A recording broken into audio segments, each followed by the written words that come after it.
Hello and welcome to another one of our video introduction guides to new heroes. I'm Steelfur, content creator for Flesh and Blood, here to help guide you on your first steps into the world of Wraith. I will say two things about this video. If you are not sure yet really what hero you want to try, there is an overview video at the start of this playlist that spends about 30 minutes just going quickly into each of the heroes and giving you a very good understanding of what they're all about, and might give you a better understanding of whether Briar is the one you want to look into more, or whether you want to look into another hero. The other thing, of course, is that I will be assuming you have a good understanding, or at least a basic understanding of the rules of the game. I'm going to explain specific rules regarding this hero, but I'm not going to talk too much about the rules in general because this is a quick dive into this hero. As always, if you like this video, please do like and subscribe to the channel. I'm getting close to 1,000 subscribers at the time that I posted this, so you know your likes and subscriptions will be very helpful to get us across the edge.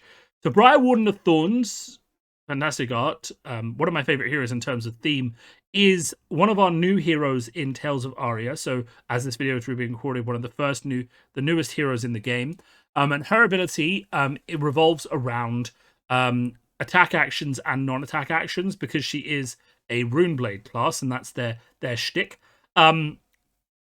It's important to know that she is an elemental Runeblade hero, which means she can play Runeblade cards, elemental cards, and she also has the essence of earth and lightning, so she can play earth cards and lightning cards, but not any of the ice cards that are kicking around in this set. She is a very good hero, I would say, for new players, because a lot of her cards do come from the new set. You can build a good deck for her, in my opinion, with the cards in the set, which means you may not need to go as far afield as certain other heroes. However, her being a Runeblade does mean that there are two other sets which have cards that do support her deck, which means that you may have to still get cards from those sets in order to fully maximize Briar's power, even if I think you can build a good deck with just the cards in the set. It's important to understand something, so that the mechanic for Aria is called Fusion. That essentially works that when you play the card, you have to reveal a card from your hand with a specific element, so in this case Earth Fusion, and if you do, you get a bonus on the card. So for example, if it was fused, this attack gains +1. That does mean keeping additional cards in your hand, which is a bit tricky. Briar's ability is whenever an attack action you control deals damage, you create an embodiment of Earth token. That's one of these. Whenever you play a second non-attack attack action each turn, you create an embodiment of lightning token, which is one of these. What this means is that the average turn structure for Briar consists of non-attack action, attack action, and then swinging in with the sword. So you're going to be playing a lot of cards to get maximum effect out of all of these abilities. Embodiments of Earth make your non-attack actions have +1 while defending next turn. Most of the non-attack actions in Briar's repertoire do actually block for 3. Do actually block for 2, which means that one embodiment of Earth token will make them block for 3, which is the standard number in the game. If you get 2, they'll all block for 4, which is the equivalent of a defense reaction, which makes it quite powerful. Embodiment of Lightning gives the next attack go again. Giving go again to any attack you play is a very big deal. It's also important to understand this doesn't trigger from the weapon. So you could get one of these things and then do a weapon attack, which would then let you keep this for next turn while also threatening some damage.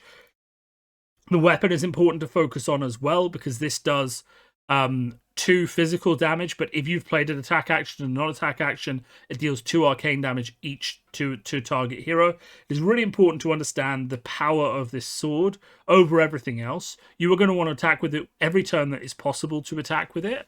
The mix of 2 physical and 2 arcane damage means this takes minimum 2 cards from your opponent's hand to block, assuming they are running the amount of null rune they need to run in order to block this card, which is pretty huge. So a lot of the time you're going to be attacking with this weapon every turn if possible. Now, Briar has 2 essential styles of gameplay. There is the Lightning Briar deck, which has seen a lot of success in America and in the United States Championships, as well as national championships in other countries. We can have a bit of a look at that now.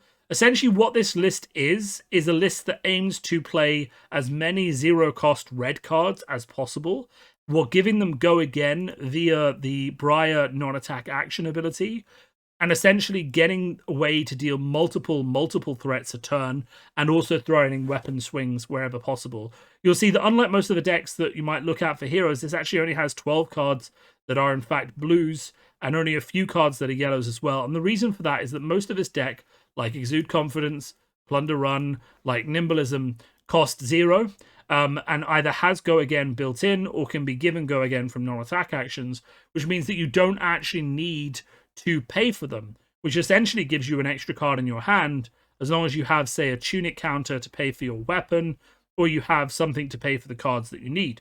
So a typical turn for this deck consists of playing something like Plunder Run. It runs 9 of them, so it could play one of these every turn. Play it from your arsenal, give your attack +3. Play another one, or a Nimblism, for example.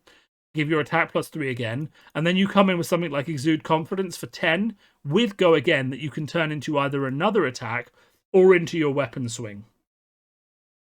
And that's pretty much just how the deck plays. It's kind of like written as it says on the tin. It really just aims to play as many cards as possible every turn, block sensibly when it has embodiment of Earth tokens. So, for example, if you have 3 non-attack actions in your hand and you have 2 embodiment of Earth tokens, you can block with 1 and block for 4, and then still come in with just as much damage next turn. It is a very aggressive style deck. That doesn't mean it doesn't take reps and gameplay to learn, but it is quite a fun and powerful deck and focuses on Briar's lightning element. The other deck that has seen some success, and here's a list from a friend of mine in the UK, focuses on the Earth element of Briar, and very much rather than focusing on 0-cost cards that get Go Again, it focuses on coming in with much, much bigger hits through certain combo cards like Channel Mount Heroic. It still runs Plunder Run, of course, because that's just quite strong. But basically, its aim is to do bigger attacks. Go tall is the lingo that we use in Flesh and Blood, rather than going wide and doing multiple attacks a turn. So it's going to try and set up a Channel Mount Heroic, which gives all of your attack action cards +3, and keep it around for 1 or 2 turns. And then it's going to try and turn that into a Stir the Wildwood or something that's going to give it a bigger attack. So a combo, for example, could be playing a Bramble Spark, which gives your next attack. When you attack with this, deal 1 damage. If you Earth Fuse it, which the deck will aim to do, that attack will also get +3. And then you go in with a Stir the Wildwood, which gets +2 if you deal that 1 arcane damage, forcing a block from your opponent to stop the arcane, or they take another 2. And if you fuse it with the Earth card that you fused into Bramble Spark, you also get another +2, meaning this off 1 Bramble Spark could come in for 12.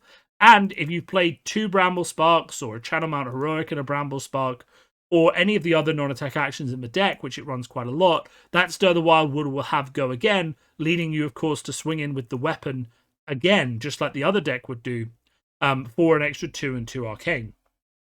This deck is a lot slower. It has a lot more potential to set up big turns and control the flow of the game, whereas the other deck is more like go, go, go, go, go, block when it's appropriate.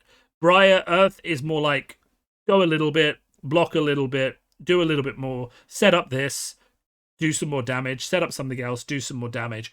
So if that's the style of gameplay that appeals to you, then this Earth Briar list might be something worth looking at.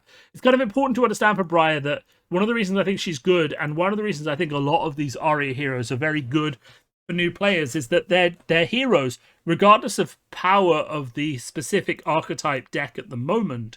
Their heroes contain the ability within deck building to have 2 very different styles of deck. We'll see it for the rest of them, but Briar certainly is, has the very aggressive go wide lightning build and has a more steady Earth build that runs big attacks and tries to go tall. And having the ability to have both of those within one set of cards is actually very, very good and very attractive to a new player. So I will say, if you like Briar's aesthetic, I would definitely recommend picking her up. I will say one of the problems that you're going to run into, and I think I already mentioned this, is that not all of these cards come from Tales of Aria. You're going to need Plunder Run, which comes from Arcane Rising.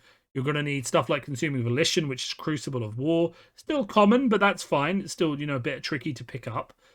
And a lot of these other cards do come from Tales of Aria, which is good. But if you look at the legendaries, most of these decks do run Grasp of the Arknight, which is, of course, an Arcane Rising legendary, and that set is now out of print. I wouldn't be put off playing it because you don't have the Grasp of the Arknight. I think you could successfully play with something like, with something like Shock Charmers, which is one of the alternatives. I'm not saying it's the...